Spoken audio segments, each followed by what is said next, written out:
Hello guys, welcome to Plus Media TV. If you're watching this channel for the first time, kindly click the subscribe button to subscribe and also click the notification bell to get notified anytime we drop a new video. Àwa lọ́ọ̀yà mẹ́sàn-án la gbìyànjú láti ṣèrànlọ́wọ́ fún Sunday níwájú court. Àwa mẹ́sàn-án ni.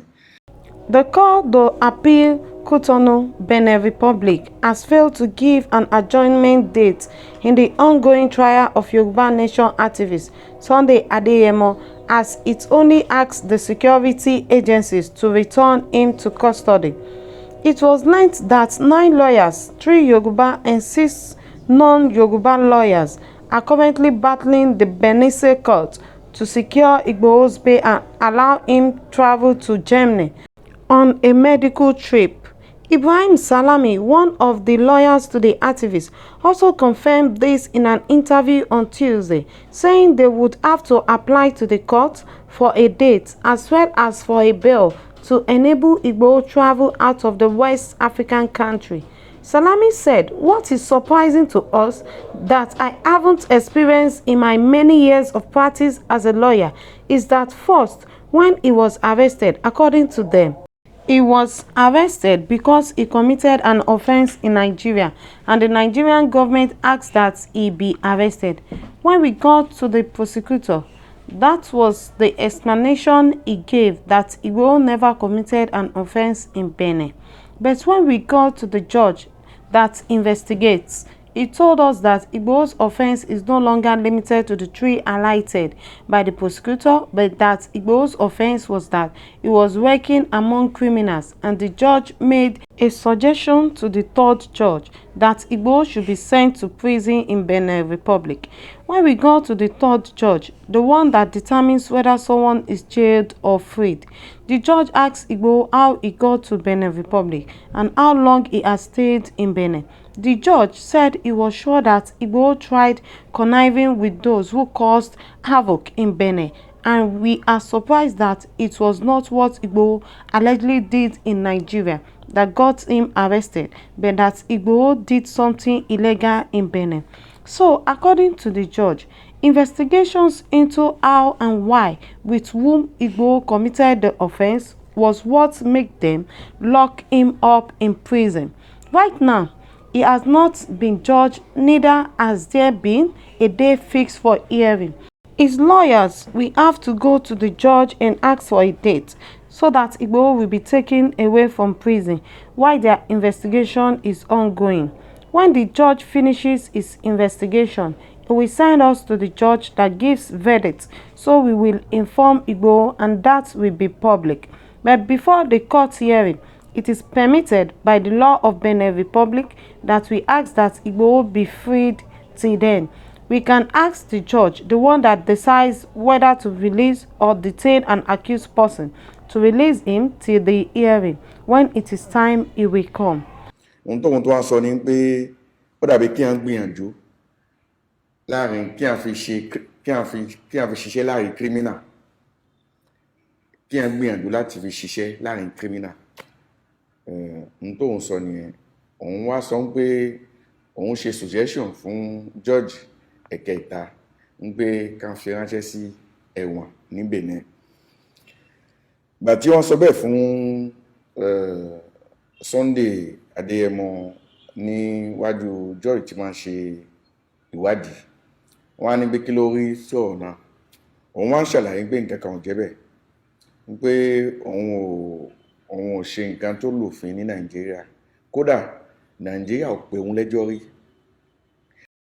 Eléyìí tún wá yàtọ̀ sí gbogbo nǹkan tá à ń gbọ́ tẹ́lẹ̀, torí nǹkan tá a mọ̀ tẹ́lẹ̀ ni pé Nigerian government ló ń dá Sunday Igboho dúró, ṣùgbọ́n lọ́yà yìí jẹ́ kó yé wa pé irọ́ o, pé kódà ìjọba Benin Republic gangan ló lẹ́jọ́ pẹ̀lú Sunday Igboho. Nǹkan tó ń ya ìjọba Benin Republic lẹ́nu ni pé báwo ni Sunday Igboho ṣe rìn láti Nàìjíríà délùú Benin tó fi wá di pé kò tiẹ̀ lo ọjọ́ kan ní ìlú Benin Republic kó tó di pé ó lóun fẹ́ travel lọ sí Germany. Ó ní pé ó ní láti jẹ́ pé àwọn èèyàn kankan wà ní abẹ́ tó ń ṣiṣẹ́ pẹ̀lú Sunday Igboho, pé ṣé kò ń ṣe pé Sunday Igboho ń ṣiṣẹ́ pẹ̀lú àwọn tí ó ń da ìlú Benin Republic rú. Ìkan nínú lọ́ọ̀yà Sunday Igboho, Ibrahim Salami, jẹ́ kó yé wa pé àwọn 9 làwọn dúró fún Sunday Igboho, pé nígbà tí adájọ́ yìí tó sọ pé irú ẹ̀ṣẹ̀ báyìí ni Sunday Igboho ṣẹ̀, pé ó jẹ́ kàyéfì fáwọn, pé ó dẹ̀ yà wọ́n lẹ́nu. Bẹ́ẹ̀ ni adájọ́ yìí ṣàní pé kí wọ́n dá Sunday Igboho padà sí inú àhámọ́, pé ó ní láti wà nínú àhámọ́ títí Benin Republic títí táwọn fi máa parí ìwádìí àwọn lórí bí Sunday Igboho ṣe rìnrìn ẹ̀ láti Nàìjíríà wọ ìlú Kútọ̀nù kó tó di pé wá ní òun fẹ́ bá ọkọ̀ bàálù fò lọ sí Germany. Ṣùgbọ́n èyí tó wá jẹ́ ìròyìn ayọ̀ nínú gbogbo eléyìí òun ni pé gẹ́gẹ́ bí agbẹjọ́rò Sunday Igboho ṣe sọ, ó ní pé láàrin ìgbà tí wọ́n bá ń ṣe ìwádìí wọ́n lè gba béèlì Sunday Igboho kan fílẹ̀ kó bá lè rìnrìn àjò tó fẹ́ rìn lọ sí Germany. Tí ó bá dẹ̀ dìgbà tí wọ́n bá fẹ́ ṣe ìdájọ́ lórí ọ̀rọ̀ náà, Sunday Igboho máa padà wá sí ìlú Benin Republic. Eléyìí wá ní àwọn agbẹjọ́rò Sunday Igboho wọ́n gbìyànjú láti ṣe, nítorí pé gbogbo ìgbìyànjú wọn ni pé kí Sunday Igboho kó ṣàkúrò ní àhámọ́ ọlọ́pàá ní ìlú Benin Republic.